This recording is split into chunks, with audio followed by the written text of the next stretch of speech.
પૂજ્યપાલ ધનેશ્વર સુરેશ્વરજી મહારાજા શત્રુંજય મહાત્મ્ય નામના ગ્રંથના માધ્યમે શત્રુંજય ગિરિરાજનું મહત્વ સમજાવી રહ્યા છે, આપણી સમક્ષ અભિવ્યક્ત કરી રહ્યા છે. ભગવાન મહાવીર પ્રભુ શત્રુંજય ઉપર પધાર્યા છે અને સમવસણ બિરાજમાન થઈને જે દેશના આપી એ દેશનામાં શત્રુંજયનું વર્ણન કર્યું, મહાત્માનું વર્ણન કર્યું છે. જ્યાં જે તીર્થમાં જવાનું થાય એ તીર્થનું વર્ણન આવે. અહીંથી શત્રુંજયનો સંઘ હોય તો શત્રુંજય વર્ણન ચાલે, અને શિખરજીનો સંઘ હોય તો ગિરનારનો સંઘ હોય તો શંખેશ્વર તીર્થનો સંઘ હોય તો શંખેશ્વરનો. જ્યાં જે ઠેકાણું જે સ્થાન હોય, જે સ્થાન એનું મહત્વ શું છે એ ખબર હોય, જાણતા હોઈએ તે સ્થાન ઉપર ભાવ સહજ છે વધારે. આવો શત્રુંજય ગિરિરાજ અને શબ્દ મૂક્યા તીર્થાનામ મુક્તમામ તીર્થ. જગતમાં જેટલા પણ તીર્થો છે એમાં સૌથી શ્રેષ્ઠ તીર્થ હોય તો આ શત્રુંજય તીર્થ છે. નગાનામ, નગ એટલે પર્વત. જગતમાં જેટલા પણ પર્વતો છે એ બધા પર્વતોમાં સૌથી શ્રેષ્ઠ પર્વત હોય તો શત્રુંજય ગિરિરાજ. મેરુ પર્વત ઘણો મોટો છે. કેવડો મોટો છે? 1,00,000 યોજનનો મેરુ પર્વત આટલો ઊંચો, અને સમસ્ત તીર્થંકર પરમાત્માના અભિષેક એના ઉપર થાય. મેરુ કેટલા મેરુ પર્વત છે? 5 મેરુ પર્વત છે. એક મેરુ પર્વત સૌથી ઊંચામાં ઊંચો આપણે ત્યાં. બીજે જ્યાં મેરુ પર્વત છે 4 મહાવિદ્યમાં મધ્યમાં, એ મેરુ આપણા કરતા નાના છે. 84 કે 85,000 યોજનના એ મેરુ પર્વત છે. અને આપણે ત્યાં 1,00,000 યોજનનો મેરુ પર્વત. એ મેરુ પર્વત ઉપર પાંડુક વન, અને પાંડુક વનમાં પરમાત્માના અભિષેક થાય. આવો મહાન મેરુ પર્વત હોવા છતાં પણ, આટલો મહાન હોવા છતાં પણ ભગવાન મહાવીર પ્રભુ કહે સૌથી શ્રેષ્ઠ હોય તો શત્રુંજય પર્વત. કેટલાય 400 યોજન ઊંચા આ કેટલાય શિખરો છે, જે હિમવંત પર્વત વગેરે રમ્ય એવા બધા પર્વતો. એ બધા પર્વતોના ખોળા પર એક સિદ્ધકૂટ આવે, અને એ સિદ્ધકૂટ એમાં પરમાત્માના પ્રતિમાજી.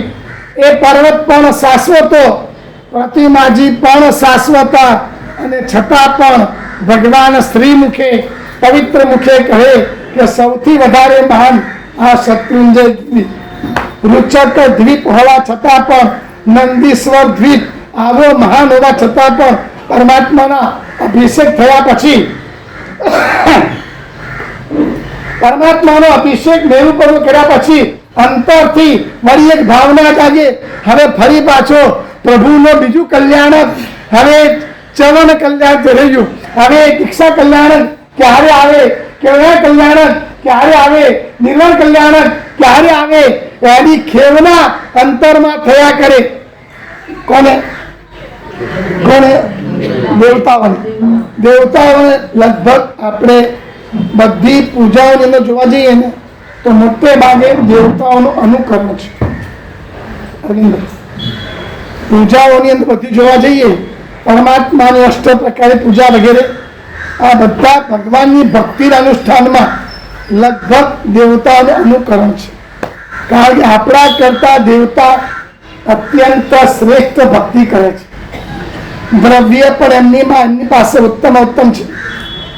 માગ થતા ગો શીર્ષ ચંદનથી વિલેપન પામતા, દેવેન્દ્ર દેવી પુષ્પની માળા ગળે આરોપતા, કુંડળ કડા મણિમય ચમકતા, હાર મુકુટે શોભતા, એવા પ્રભુ હરિહંતને પંચા.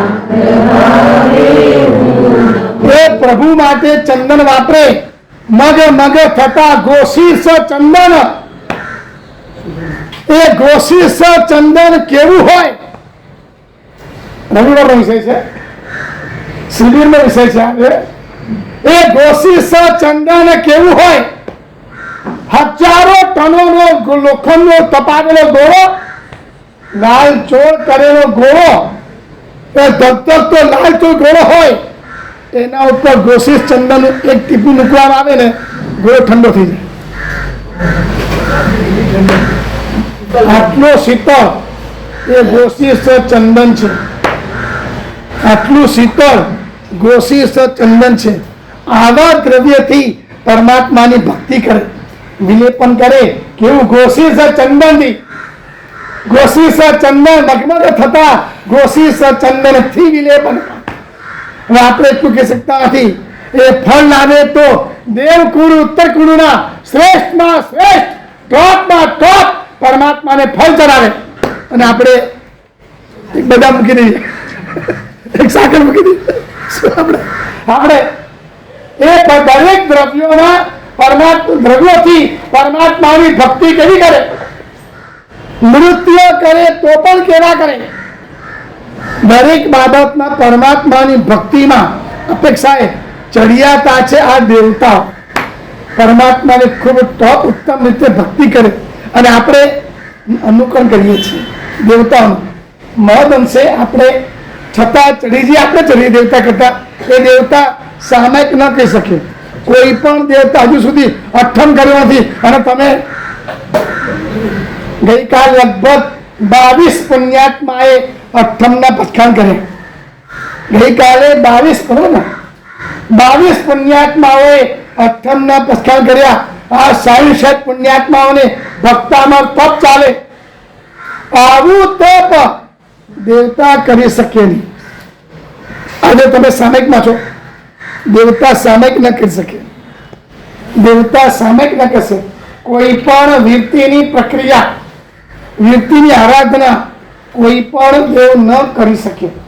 એકવાર પ્રભુએ વૃત્તિની જે જબરદસ્ત મહત્તા દર્શાવી દેશનાની અંદર, વૃત્તિની મહત્તા એવી બતાવી કે આમ બેઠા હો ને ભાવથી ચો દીક્ષા લઈ લઈએ, એવા ભાવ જાગી જાય. અને એ વખતે એક દેવ દૂર દૂર આમ કે દેવ ઉભો થયો, ભગવાન મને દીક્ષા મને આપી દો. બેસ બેસ ભાઈ, તું દેવ છે કે તું દેવ છે, તારે અવૃત્તિનો ઉદય છે, તારે દીક્ષા ન મળે, દીક્ષા ન મળે. એ દેવતાઓ ગમે તેટલી આરાધના કરે છતાં પણ વૃત્તિની એના કરતા એક આ શ્રાવક એ ઊંચો છે. માણીભદ્ર ઊંચા કે તમે ઊંચા? પદ્માવતી ઊંચા કે તમે ઊંચા? ઘંટાકર્ણ ઊંચા કે તમે ઊંચા? નાકોરા ભેરે ઊંચા કે તમે ઊંચા? હે, તમે ઊંચા છો. અને માટે તમારે ખમાસ્ટું આપવાનું ન હોય. કોઈ પણ દેવ દેવીને ખમાસ્ટ ન હોય, ખમાસ્ટું અપાય નહીં. હે ખમાસ શબ્દ કયો છે? ઈચ્છાની ખમાસમણ. ખમાસમણ એટલે ક્ષમા શ્રમણ. આ શ્રમણ નથી, આ સાધુ નથી. પંચ પરમેષ્ઠી એ જ માત્ર સાધુ છે. તમારે માત્ર પ્રણામ કરવાનો, કારણ કે એમના માથે પણ વિતરાગ પરમાત્મા છે અને આપણા માથે પણ વિતરાગ પરમાત્મા છે. એ તમારા સાધર્મિક છે, માટે માત્ર પ્રણામ હોય. એ પ્રણામ હોય. એ દેવ દેવતાઓ આટલી ભક્તિ કરે પરમાત્માની, પરમાત્મા જબરજસ્ત ભક્તિ કરે, પરંતુ વૃત્તિની આરાધના એ ન કહી શકે. એ દેવતાઓ વધારે વધારે ચોથે ગુણસ્થાનક હોય. તમારો નંબર 5મે ગુણસ્થાનક છે અને અમારો નંબર 6 7મે ગુણસ્થાનક છે. અમારો નંબર 6 7મે ગુણસ્થાનક છે. તમે અલ્પ પણ પછાણ કર્યા છે. અપ્રત્યાખ્યાને વર્ણિક કસાનક શોભસમ એટલે કે તમે અલ્પ પણ પછાણ કરી શકો છો. કોઈ પણ શ્રાવક એક નાનકડું પણ પછાણ કરે એટલે એ દેશ વ્યક્તિમાં આવી જાય. એટલે નાનકડું પણ પછાણ કરે કે જેમ પેલા વંચુડે પસખાણ કર્યું કે મારે કાગડા ઘાસ ખાવું નહીં, ક્યાં ખાવાનો વારો આવવાનો છે,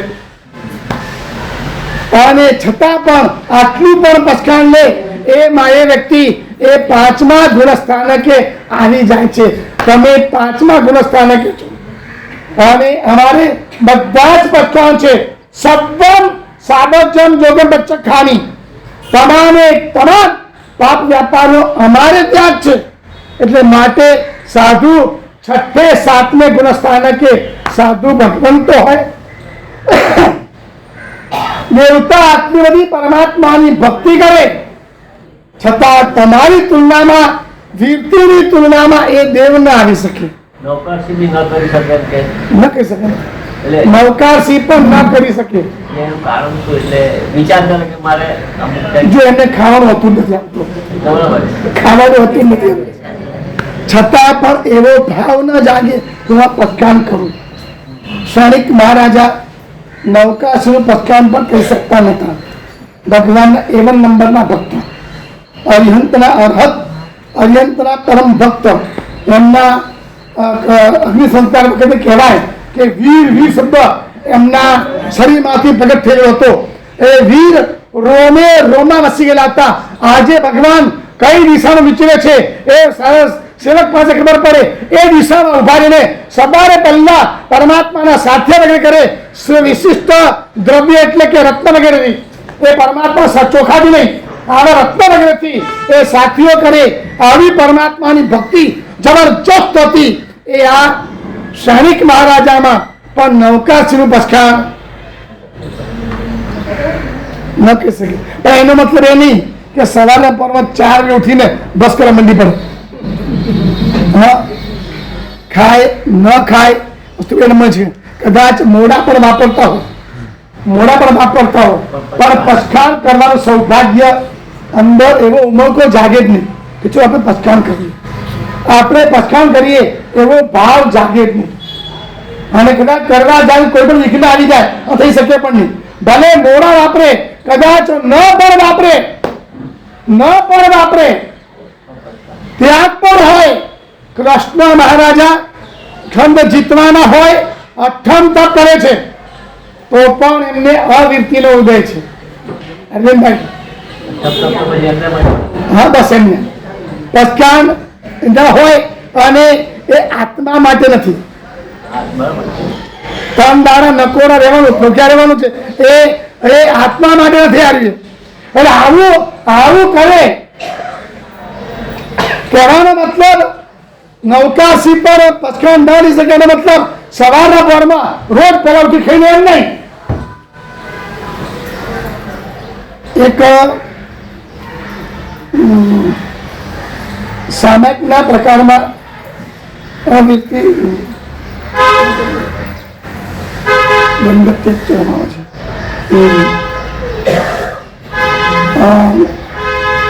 દેશવૃત્તિ. એટલે એમાં જે વસ્તુના પસખાણ ન હોય, પસખાણ વગરની તમામ ક્રિયાઓ એ આદરે. પસખાણ વગરની પસખાણ નહીં થઈ શકે, પસખાણ થઈ શકે નહીં. પણ જેમાં પસખાણ નથી એ આરાધના અવશ્ય કરે.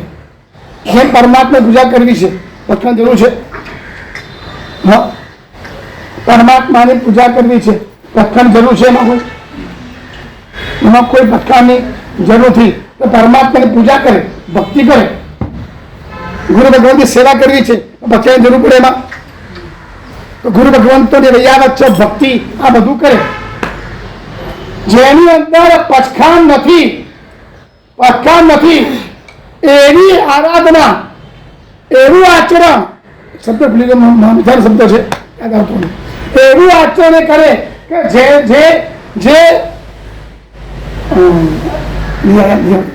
એવું આચરણ જબરદસ્ત કરે કે જેમાં પસખાણ નથી. એ બધું સારું આચરણ એ કરવાના છે.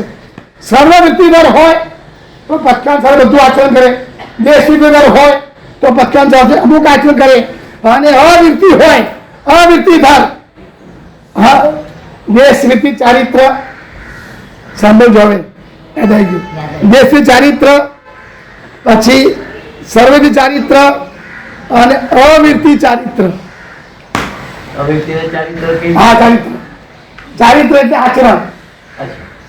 ચારિત્ર ઇટ્સ કોલ લગભગ 9 તત્વ કે આ 4 પ્રકાર આવે છે ગાથા જેવું. એ અવિરતિ ચારિત્ર એવું કે જેની અંદર જેમાં કોઈ પચખાન ન હોય અને આચરણ. સર્વવૃત્તિ ચારિત્ર પચખાન સહિતનું આચરણ. દેશવૃત્તિમાં અલ્પ પચખાનનું આચરણ અને પેલામાં પચખાન વગરનું આચરણ. પચખાન વગર જેટલા સારા આચરણો છે, ભગવંતોની વૈયાવટ કરવી, સાધર્મિકની ભક્તિ કરવી, આ જેટલી જેમ 7 ક્ષેત્રો છે, 7 ક્ષેત્રો, આગમોની સેવા કરવી, આગમોની માવજત કરવી, આગમો લખાવા, આગમો ટકાવા, આ બધી પ્રક્રિયા છે. એમાં કોઈ પચખાની જરૂર નથી. આચરણ છે, સારું છે, એ આચરણને કહેવાય અવિરતિ આચરણ, અવિરતિ ચારિત્ર, કે જેની અંદર કોઈ પચખાન ન હોય, પચખાન ન હોય અને એવું જ આચરણ, એનું નામ અવિરતિ ચારિત્ર. એટલે જ્યાં પાપ છોડવાને જ પચકાણ હોય. હા, પાપ છોડવાને જ પચકાણ હોય. પાપ છોડવા આ પચખાની વાત નથી, આચરણની વાત છે. ચારિત્ર એનું મતલબ આચરણ. અમે કેવું આચરણ કરીએ છીએ? જે વખતે વડ દીક્ષા અમે પ્રાપ્ત કરી, ગુરુ ભગવંત અમને 5 વર્ષ આપ્યા. ઈચ્છયાય પંચમહવયાય અતહ્ય થવાય ઉભ સંપજિતાનંદ રામી. આ 5 મહાવ્રત, ચતુરાત્રિ ભોજન, આત્માનું હિત થાય એ પ્રમાણે હું ઈચ્છીશ. એનું પાલન તમે કહીશ કે આત્માનું હિત થાય એ પ્રમાણે હું વિચરીશ. કઈ આત્માનું? કયા આત્માનું? કેતનભાઈ? બધા આત્મા, બધા આત્માનું. હું એવી રીતે આચરણ કરીશ. આચરણ એવી રીતે કરીશ કે કોઈને આટલી પણ તકલીફ ના પડે. અહીંથી ચાલતા ચાલતા રાત્રે જવું છે, દંડાસનની બરોબર પ્રમાણના કરતો જઈશ, એ જીવને આટલી પણ કિલામણા ન થાય એવું આચરણ કરીશ. વર્તન એવું કરીશ કે મારા વર્તનથી કોઈને પણ દુર્ભાવ ન થઈ જાય. મારું સારું વર્તન પણ કેટલીક વાર એવું બનતું હોય છે કે સારી વાત પણ બધાને ગમતી નથી હોતી, એનું પણ મિચ્છામી દુક્કડમ હોય છે. ના કે સંબંધ બરોબર સમજ ભાગ. સારું આચરણ પણ કેટલીક વાર બધાને ન ગમે એવું બને. મને એવું કે બને એવું ન બને? હા, સારું આચરણ છે. વચ્ચે વાત કરી આપણે કે પૌષદ વ્રત તો સારું છે, છતાં પણ એમની પત્નીને ગમતું નથી. જે મહાસતક શ્રાવક પૌષદ વ્રત સારું આચરણ છે, છતાં પણ એની પત્નીને ગમ્યું નથી. ભગવાને કહ્યું મિચ્છામી દુક્કડમ દઈ દે. સમજાય છે?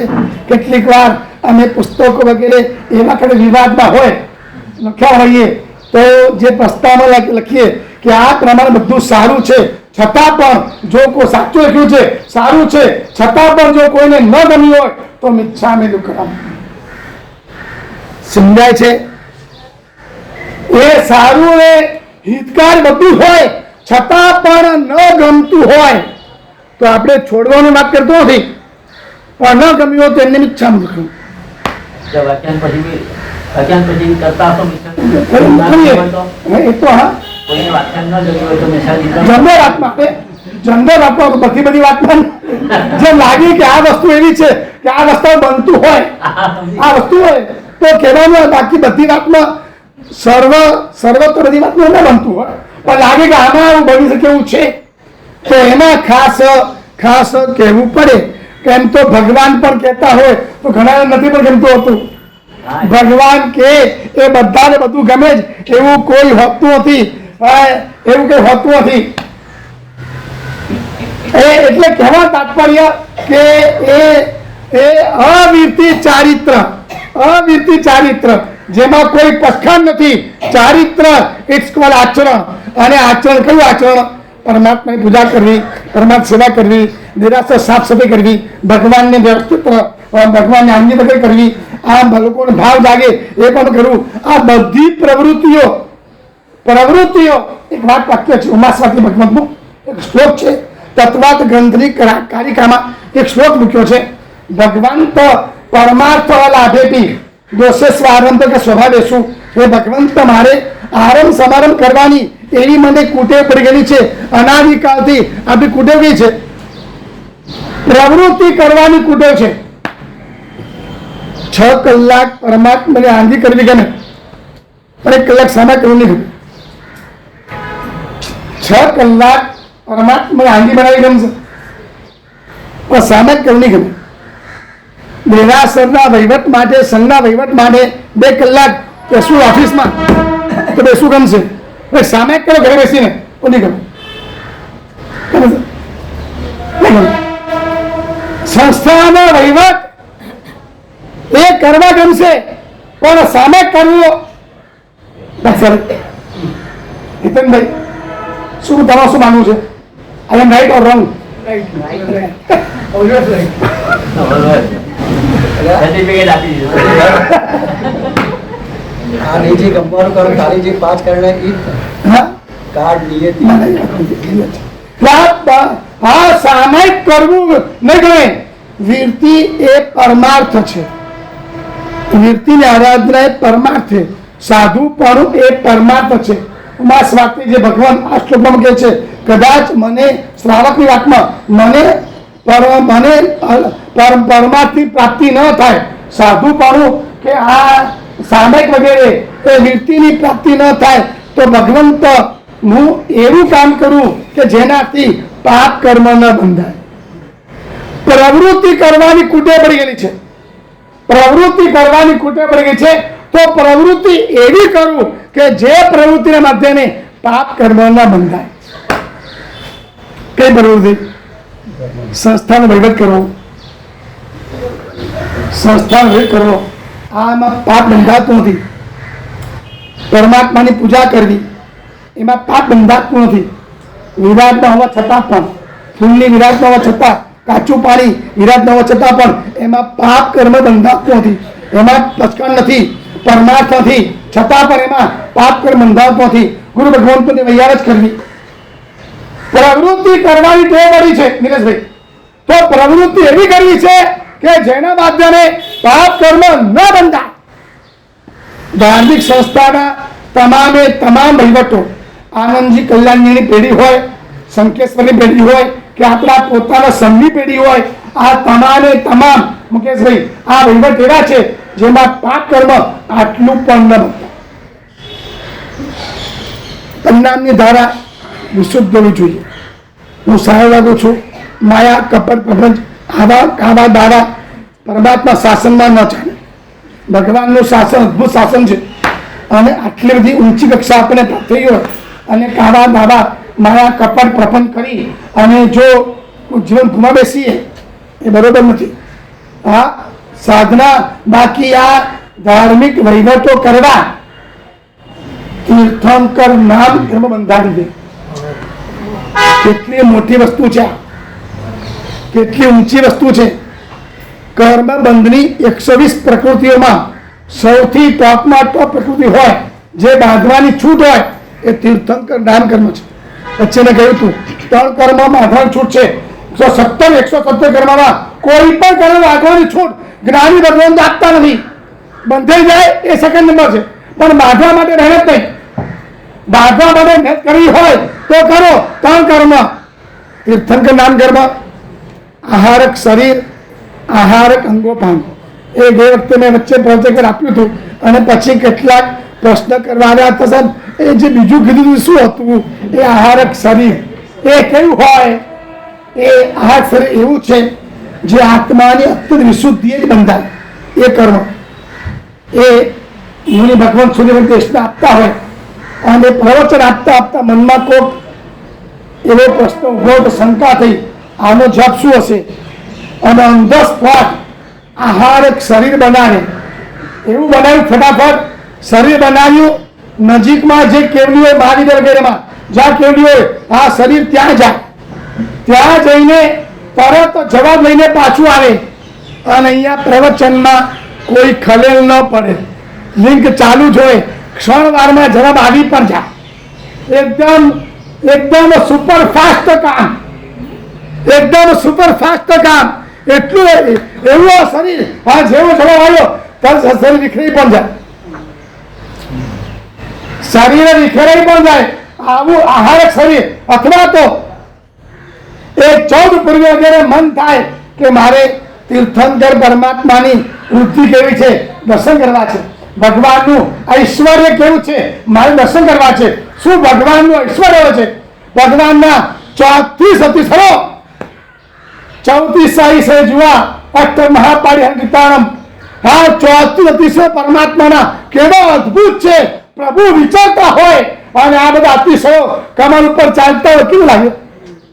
આમ ચાલતા હોય, એક તો પાછું ગયું, પાછું આગળ આવ્યું, એમ પ્રભુ ચાલતા રહે, કમર આગળ થયા કરતા હોય, ઉપર છત્ર એના મેચે કોઈ પણ આધાર વગર એ પણ ચાલતું હોય. અસ્તર રાત્રિ બધા આસપાસ ચાલતા હોય, સૂર પંચવૃષ્ટિ દેવતા વૃષ્ટિ કર્યા કરતા હોય. દ્રશ્ય કેવું હોય? કેવું હોય?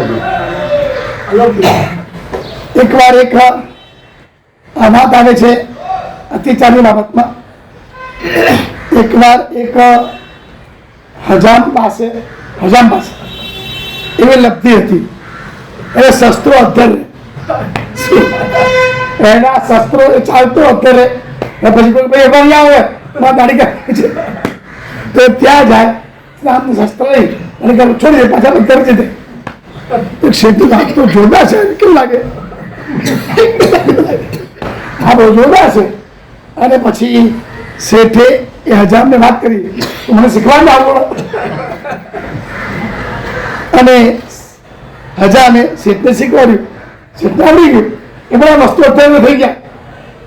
પછી કોકે પૂછ્યું, અરે શેઠ શું વાત છે, તમે કેવી રીતે નથી મેળવી?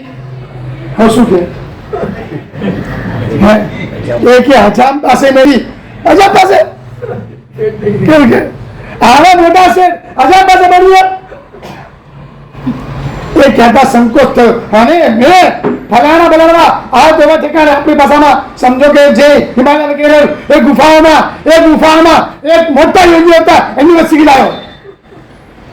જેવું જુઠ્ઠું બોલ્યા ને વસ્તુ વિચારી ગઈ. આ વાત અતિચારમાં આવે છે, જે કાલે વિનય બોમાર ઉહાને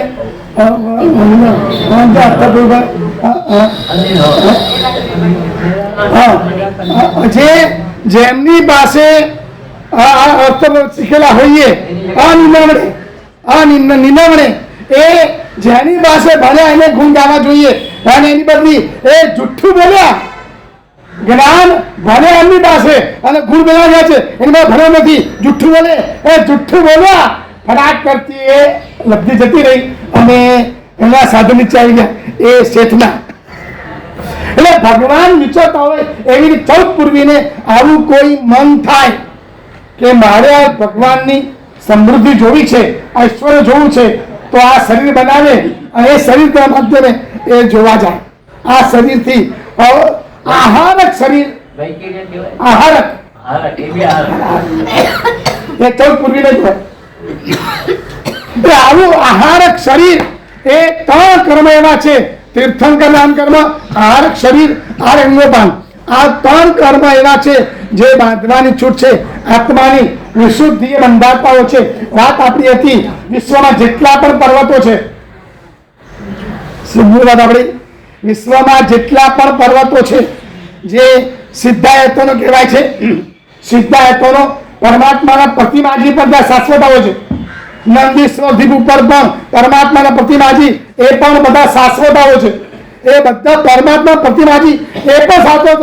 રુચક દ્વીપ, જમ્બુ દ્વીપ, એમાં પણ જે વૃક્ષ વગેરે આ ત્યાં જેટલા પ્રતિમાજી છે એ બધા શાશ્વતા છે.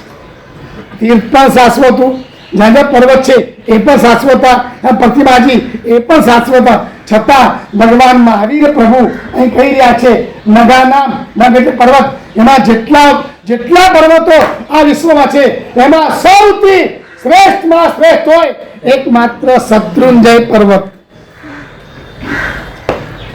આટલા બધા પર્વતો બીજા હોવા છતાં પણ શત્રુંજય પર્વત એના આટલા બધા ગુણગાન એ ભગવાન મહાવીર પ્રભુ ગાઈ રહ્યા છે. અને એ પર્વત એ ગિરિરાજ આપણને પ્રાપ્ત થયો છે. ગિરિરાજ દર મહિને ચોમાસા સિવાય દર મહિને એકવાર શત્રુએ જવું જ જોઈએ. શું દર મહિને શંખેશ્વરની પૂનમ ભરતા હોય, દસમ ભરતા હોય અને શત્રુ જાય નહીં? હા અરવિંદભાઈ, ચોમાસાના 4 મહિના હું બોલ્યો પેલા બોલો ચોમાસા સિવાય પેલા નક્કી બોલી ગયો. ચોમાસાના 4 સિવાય બાકીના દર મહિને ઓછામાં ઓછું આવો ગિરિરાજ કેવો આપણને મળ્યો છે. નગાનાથ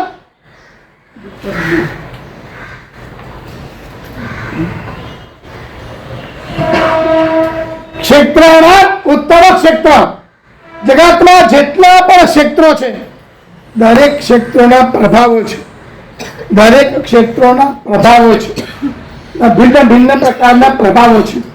અમદાવાદ અને મુંબઈ વાત કરીએ આપણે, એના કેટલો ફરક, દરેક ભૂમિઓમાં કેટલો ફરક. અમદાવાદની ભૂમિ એકવાર એક અમદાવાદના ભાઈ પણ વાત કરેલી, એ કહી રહ્યો છું કે અમદાવાદના ભાઈએ વાત કરી કહી રહ્યો છું કે અમદાવાદની ભૂમિ અને આ મુંબઈની ભૂમિ બંનેમાં કેટલો ફરક છે કે એ મુંબઈથી અહીંયા ધંધા માટે આવેલા અને ફરી 2 દિવસ કર્યા પાછળ જતા રહ્યા અને એમનો અનુભવની જાત અનુભવની એ મને વાત કરેલી કે કેવો અનુભવ કે અમદાવાદની ભૂમિ કદાચ ત્યાં અમે પ્લેટફોર્મ પર ઉતર્યા હોઈએ અને કહીએ પોર્ટરને ભાઈ આ સામાન બહાર લેવાનો છે, સિર્ફ 100 રૂપિયા થશે, 75 આપીશ, લેવા છે બહાર કાઢ, ચાલ 75 આપીશ, અને કે હું એનું એ જ છું અને મુંબઈ સેન્ટ્રલ प्लेटफॉर्म पर उतरूं અને પોર્ટરને કહું કે भाई આ सामान बाहर लेने का है, हाँ सेठ 100 रुपये लगेंगे, मैं 125 दूंगा, जल्दी कर 125 दूंगा, जल्दी का. એક ભૂમિનો પણ કેવો પ્રભાવ છે. એક મુંબઈની ધરતીની ઉદારતા ભગવાન મહાવીર પ્રભુએ નાલંદાના પાડે રાજગૃહમાં નાલંદાના પાડે 14 ચોમાસા કરે. બરોબર છે? બરોબર છે? ખબર નથી? ખબર છે? ચોમાસા કર્યા ખબર છે. નાલંદાના પાડે ભગવાન મહાવીર પ્રભુએ 14 ચોમાસા કર્યા. કેમ કર્યા હશે? કોઈ વિનંતી કરતું નહીં હોય? બીજા કોઈ ચોમાસા માટે વિનંતી કરવા આવતા નહીં હોય?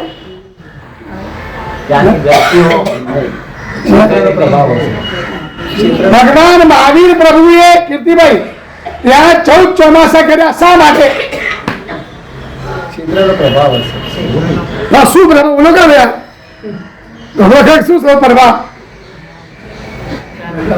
ત્યાં બધા પૈસા વાળા હતા. આરાધક આત્માઓ ત્યાં બધા પૈસા વાળા હતા. આરાધક આત્માઓ વધારે.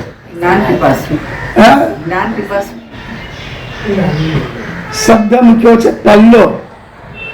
ત્યાંના લોકો પૈસા વાળા હતા.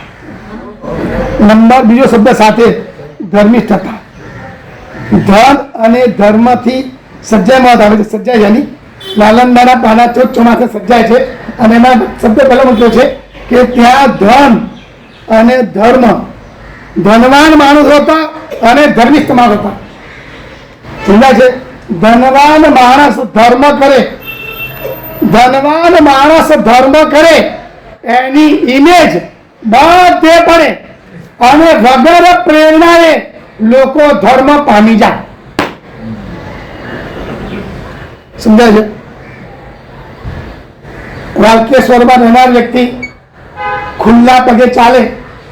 જે અમારે ઉષાકાંત ઝવેરી સુભાષના સંઘમાં હતા, એમના શ્રાવિકા ઉર્વશીબેન કે 50 દિવસ સુધી પગમાં ચપ્પલ પહેરવાના નહીં અને કોઈ પણ વેહિકલમાં બેસવાનું નહીં. કોઈ પણ સાધનમાં કોઈ પણ સાધનનો ઉપયોગ નહીં અને 50 દિવસનો આવો સંકલ્પ. હવે 50 દિવસમાં આ વાલકેશ્વર રહેનાર વ્યક્તિ ખુલ્લા પગે જાય, કેવું લાગે?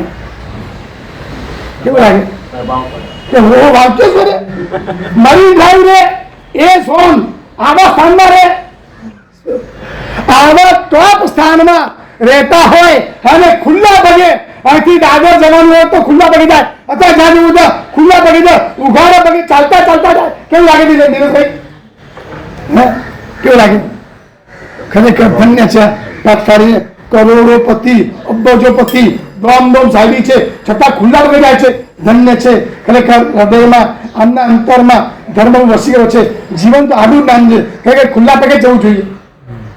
વગર પ્રેરણાએ જે વખતે ધવલલાલ દોશીએ દીક્ષા લીધી, કરોડો, 500 કરોડ, 1000 કરોડ, 2000, 5000 કરોડ આવી મોટી પાર્ટી અને ચારિત્ર જીવનનો સ્વીકાર કર્યો અને એમની દીક્ષા લાઈવ જેટલા પુણ્યાત્મા જોઈ છે એ બધા મનમાં થયું છે ખરેખર દીક્ષા લેવા જેવી છે.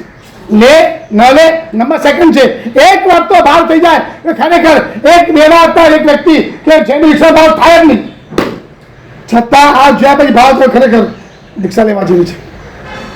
ગઈકાલે એમના પગની મોજડી જોઈએ તો 6 લાખ રૂપિયાની સોનાની મોજડી એ ગઈકાલની, અને આજે બપોરે 1 વાગે ધમ દેવતા તાપમાં જે અમદાવાદના જે ગ્રાઉન્ડમાં જીએમડીસી ગ્રાઉન્ડમાં જે બહાર નીકળ્યા ધગધગતી રહેતી બાટી તપતી હોય અને એના પર થઈને ખુલ્લા પગે ચાલે છે અને ચહેરા પરની એક પણ રેખા પલટાતી નથી.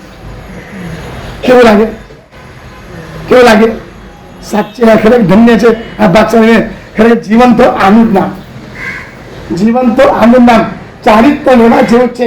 આવી આવી પુણ્ય જે સંપત્તિ માટે આપણે રાત દિવસ એકઠા કરતા હોઈએ, અને આ સંપત્તિ એમના ચરણ ચૂમે. મહેન્દ્રભાઈ જાપાન વાળા જે દીક્ષા ગ્રુપમાં શિષ્ય ગ્રુપે બનેલા મહેન્દ્રભાઈ જાપાન વાળા દર વર્ષે કરોડો રૂપિયા ધર્મમાં વાપરતા હોય અને દીક્ષાજી ચારિત્ર સ્વીકાર કરો. હિત રુચિ મહારાજ, દોમ સાહેબી અને અતુલ અરે દીક્ષાની ચારિત્ર આવી મોટી વ્યક્તિ દીક્ષા લે એટલે કેવું લાગે? કેવું લાગે વિનોદભાઈ? વિશેષ પ્રભાવ લાગે. હવે શું બધા મંતરમાં થાય આ બધું સાચે દીક્ષા લેવા જેવી છે. થઈ જાય દીક્ષા લેવા જેવી છે.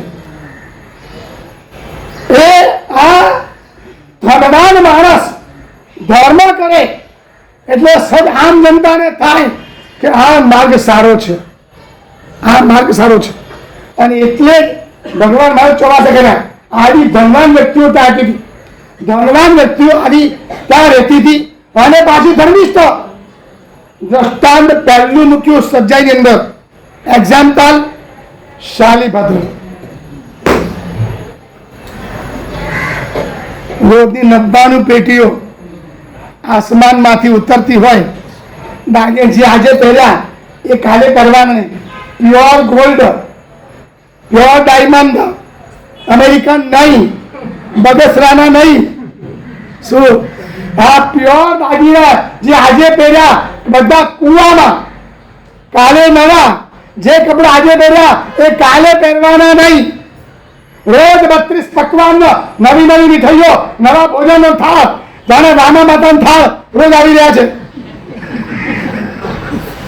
રામા માતા રોજ આટલી બધી પકવાન, આવી મીઠાઈઓ રોજ. અને આવી ધોમ સાહેબી 7 માળની હવેલી, 32 પત્નીઓ, ભર્યો ભાર્યો સંસાર, સંપત્તિની રેલમ છેલ છે. એક રત્ન કંબળ ક્ષણિક મહારાજા લઈ શક્યા નહીં. અને આ ભદ્રા માતા, સારી ભદ્રાના માં ભદ્રા માતા એને 16 રત્ન જેટલી આ બદલી. કેટલી છે? 16 છે. 16 જ છે કે મારે 32 વગરો છે, તું 16 જ લાવ્યો છે કે તો લઈ લો. અને એકના 2 ટુકડા કરી નાખ્યા અને વગરો એ પણ પગ ફેંકી દીધી. જે ચેરણા માતાને, ચેરણા રાણીને એવી ઘણી એક લેવી છે તો શરીર માતા કરી આપણને ન પોસાય, રાજાને ન પોસાય તો પછી હવે ગામમાં કોણ લેવાનું છે? પણ આવી ધનાઢ્ય વ્યક્તિઓ. નંબર બીજો મૂક્યો જંબુ સ્વામી. આવો સાલી પેલો દીક્ષા લે, કેવું લાગે લોકોને? 7 માળની હવેલી વાળો આવો સાલી ભદ્ર દીક્ષા લે, કેવું લાગે? એક સાચો માર્ગ એ છે. વગર પ્રેરણાએ અસર થઈ જાય બધાને સાચી દીક્ષા લેવા જેવું છે. અને ઘણા ફાડી મરી જાય ને તો ઇફેક્ટ થાય. પણ આવી વ્યક્તિ દીક્ષા લે, હે હા સંઘમાંથી સમજો આવા દીક્ષા લે બેસા પુણ્યાત્મા આવો કેવું લાગે પછી ભાઈ તો દીક્ષા લો તો કીધું એ ધનાઢ્ય બીજો નમૂનો જંબુ સ્વામી 99 કરોડો સોનિયાનો માલિક, 99 કરોડો સોનિયાનો માલિક જંબુ સ્વામી આજે 8 પત્ની સાથે લગ્ન અને આવતીકાલે દીક્ષા અને બીજે દિવસે એક સાથે 527 દીક્ષા એક સાથે. કેવો મહેલ મોટો હશે, એ મહેલમાં 500 ચોરો ક્યાં છુપાયા હશે, કેટલી મોટી હવેલી હશે, એ ક્યાં છુપાયા હશે. આ છુપાયા આ રાત્રિનો વાર્તાલાપ એના કાને પડે છે, ચોરોના કાનોમાં. તો આ કેવું વાતાવરણ ક્યાં હશે. હવે કેવી હશે અરવિંદભાઈ, હવે કેવી હશે મુકેશભાઈ. અને આવો દમ સાહેબી અને એ બીજે સવારે આ બધું છોડી પરમાત્માના પંથે પ્રયાણ. નંબર 3 લખ્યો છે સુદર્શન શેઠ. લખ્યો તમે લખ્યો ચોપડામાં સુદર્શન શેઠનું સૌભાગ્ય હોજો. આવા સુદર્શન શેઠ એક તેઓ દ્રષ્ટાંત મૂક્યા છે. આવી વ્યક્તિઓ નાલંદાના પાડે હતી. ધન અને ધર્મ ધન પણ છે અને ધર્મ પણ છે. આ બધી એક પ્રકારની ભૂમિઓનો પ્રભાવ, દરેક ભૂમિનો પ્રભાવ પણ જેમ દરેકને દસકા આવ્યા કરતા હોય, દરેકને દસકા પણ આવતા હોય છે. કોઈ વાર કરોડ થાય એમ કરતા પડે પતન બધાય ફરી પાછા થાય. ચડતી પડતી પહેલા આ કહેવાય શું કહીએ કે ગોળીજી એટલે આજે સંખ્યા ઘટવા માંડી. અમદાવાદમાં પોર એટલે હવે આજે અમદાવાદની પોરમાં રહેલો માણસ એ જો ખુલ્લા પગે ચપ્પલ ત્યાગ કર્યો હોય અને ખુલ્લા પગે ચાલે તો બિચારા પાસે ચપ્પલના પૈસા નહીં હોય.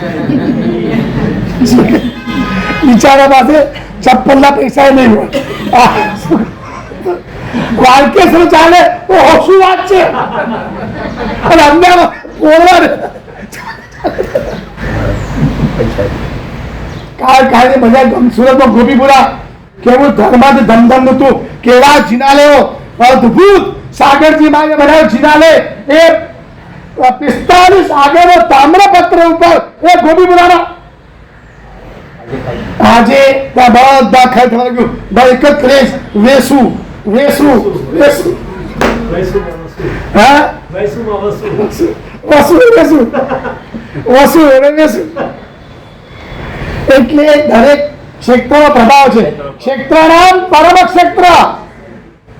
જગતમાં જેટલા પણ આવા ક્ષેત્રો છે એ બધા સૌથી શ્રેષ્ઠ ક્ષેત્ર હોય શત્રુંજય ગિરિરાજ.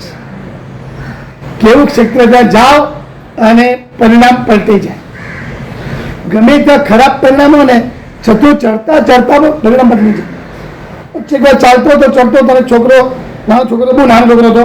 મમ્મી આજે ઉપવાસ કરીશ કે કોઈ તિથિ કોઈ લેવા જાય ખાલી ગયા ચડતા ભલે કર્યો ન કર્યો શું કર્યો આપણને ખબર નથી, પણ એના ભાવ કેવા. ગિરિરાજ ઉપર પગ મૂકો.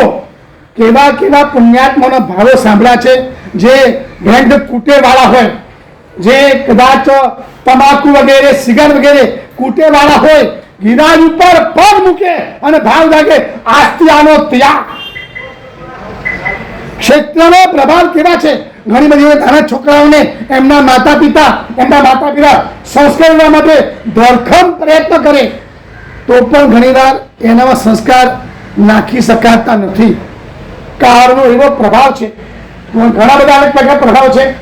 આજે જે કુકાળ છે, એ કુકાળનો એવો પ્રભાવ છે કે સંસ્કાર એનામાં સારા નાખવા બહુ દુષ્કર બને છે.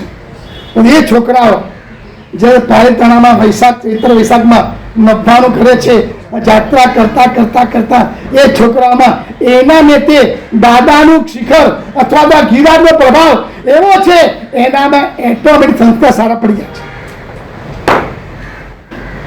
છે, એનામાં એટોમેટિક સંસ્કાર સારા પડી જાય છે. એક આ ગિરિરાજનો પ્રભાવ છે, આ ક્ષેત્રનો પ્રભાવ છે. ત્યાં જાઓ અને પરિણામ બદલાઈ જાય. બેઠા હોય આપણે જતા ચાલતા આજે આપણે ત્યાં પાયદા રાખીશું, આવું બધું કરશું થતું, પાયદા ઉપર ચડો ચલો ઉપવાસ કરી જાય, ભાવ લાગી જાય. અરે ભાઈ કાશું કરશું, શાંતિ પૂજા ભક્તિ કરશું, મોડું મોડું ખાવાનું 12 માસ છે, આ પૂજા ક્યાં મળવાની છે કે ભક્તો છે. સહજ આ ભાવ ત્યાં ઉપર ચડો, ભાવ જાગે. આ ક્ષેત્રનો પ્રભાવ ત્યાં જાઓ અને ભાવ જાગે.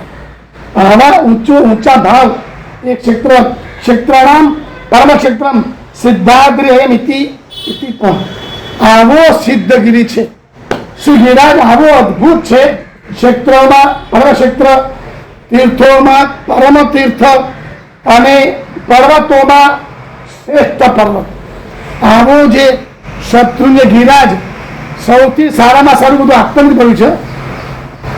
સારામાં સારું આવું શાશ્વત તીર્થ, આવું શાશ્વત તીર્થ કદાચ આપણે અસત કલ્પના કરીએ આ ન હોત તો આપણને શું મળ્યું?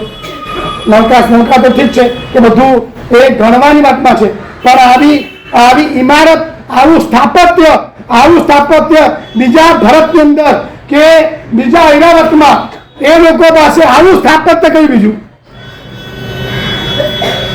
આવું સ્થાપત્ય કયું? અનાદિકાળથી છે, અનાદિકાળથી આવું સ્થાપત્ય છે. અનંત કાળ આ રહેવાનું. અનંતના કેટલા પ્રકાર છે ભગવાન જાણે? 7 પ્રકાર છે. 8મું થતું નથી, પણ આજે બીજા આનંદ વાત કરી રહ્યો છું. બીજું આનંદ એવું છે કે જે અનંતને આપણે 2 પ્રકાર કહીએ, વાત કરીને વ્યાખ્યા મૂકું છું. અનંતને આપણે 2 પ્રકાર કહીએ, વર્ણન કાલે કરીશું. એક અનંત એવું જેનો અંત છે, અને એક અનંત એવું જેનો અંત નથી. આવા 2 પ્રકાર અનંત છે. એની વાત સિદ્ધગીરી માટે આપણે આવતીકાલે વિચાર કરીશું. બરોબર છે? આવો ગિરિરાજ આપણને પ્રાપ્ત થયો છે.